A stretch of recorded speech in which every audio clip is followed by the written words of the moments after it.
Phone की घंटी लगातार बजे जा रही थी, जिसे सुन सुनकर मेघा को गुस्सा आ रहा था।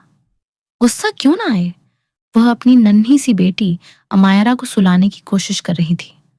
आखिर थोड़ी देर बाद फोन की घंटी अपने आप ही बजना बंद हो गई। पर दोबारा जब फोन की घंटी बजी तो चिल्लाकर बोली, अरे सुधीर, कब से तुम्हारा फोन बजे जा रहा है? कम से कम फोन तो उठा लो। उसकी रिंग सुनकर अमायरा जग ना जाए। पर सुधीर ने जवाब नहीं दिया। शायद वॉशरूम में था। आखिर तिलमिलाते हुए मेघा उठकर बाहर आई।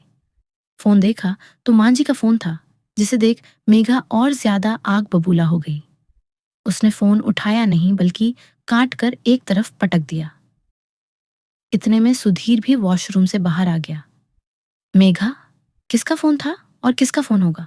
तुम्हारी माँ का फोन है। अरे तो तुम इतना गुस्सा क्यों हो रही हो? गुस्सा नहीं हो तो क्या करूं? कितनी मुश्किल से अमायरा को सुला रही थी, पर उन्हें भी चैन नहीं है। बस हर रोज फोन लगा देती है और काम वाम कुछ होता नहीं है। बस ये पूछने के लिए कि बेटा, तूने खाना खाया? जैसे तुम्हारी बीवी तुम्हें भूखा रखती है।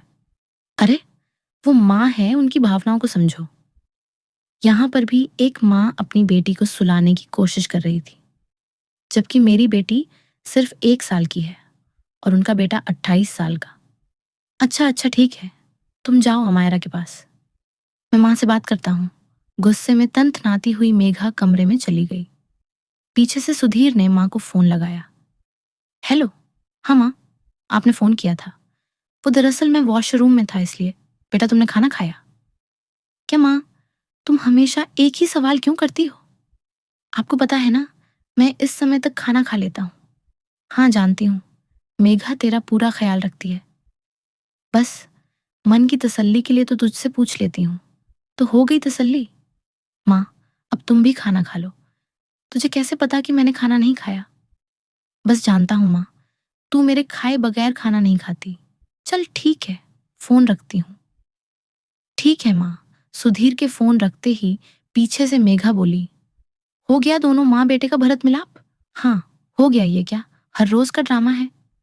माँ की ममता है पता नहीं, मुझे तो ड्रामा ही लगता है। भला कोई 28 साल के बेटे से पूछता है कि तुमने खाना खाया कि नहीं खाया? यहाँ सगी माँ नहीं पूछती, और वो तो। मेघा, बस करो, सुधीर ने थोड़ा जोर से कहा। तो मेघा चुप हो गई। जानती थी कि सुधीर को ये बातें बिल्कुल पसंद नहीं, इसलिए चुपचाप कमरे में चली गई। सुधीर वहीं कमरे में बैठ गया और अतीत के गलियारों में घूमने लगा। 5 साल का था जब माँ का देहांत हो गया। बड़ा संयुक्त परिवार था। गांव में अच्छी खासी इज्जत और पैसा था। दादी, बाबा, पिताजी, चाचा और गोमती चाची और उनकी एक बेटी मधु।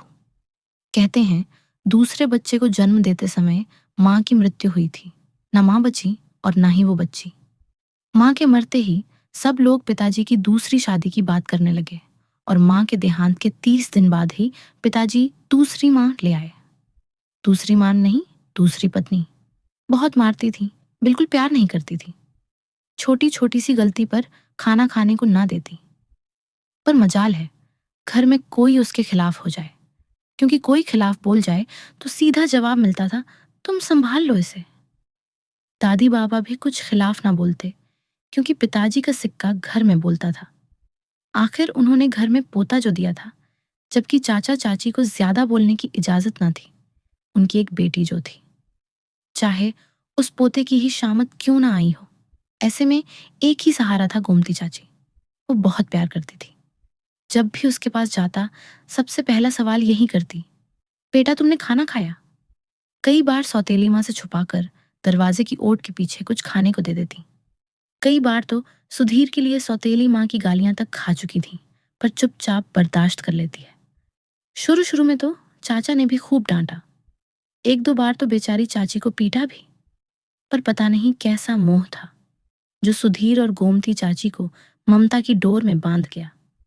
उसके बाद सौतेली माँ के एक बेटा हुआ, सुधीर का छोटा भाई। उसके बाद तो सुधीर को पिताजी भी नहीं पूछते। धीरे धीरे सभी ने बोलना छोड़ दिया। सौतेली माँ तो क्या बोलती, उनकी तो बला टली थी। पिताजी ज्यादा कुछ बोले नहीं। उनकी तरफ से तो बेटे की परवरिश हो रही थी, और चाची की ममता देखकर चाचा अपने आप ही यह सोचकर चुप हो गए कि जहां एक बेटी है वहां भगवान ने एक बेटा भी दे दिया। कोई देखकर नहीं कह सकता था कि सुधीर उनका बेटा नहीं बल्कि जेठौता है। उसे कभी भूखा न सोने देती, रात को उसे खाना खिलाती, उसके बाद ही खाना खाती। उसकी पढ़ाई लिखाई से लेकर हर चीज का ध्यान वो खुद रखती। और यह नियम तब भी था जब आगे की पढ़ाई के लिए सुधीर शहर गया था, और आज भी है। सुधीर की शादी हो चुकी है, एक बच्ची का पिता बन चुका है, पर आज भी जब तक सुधीर के मुंह से यह ना सुन ले कि उसने खाना खाया कि नहीं, तब तक खाना खाने ना बैठती।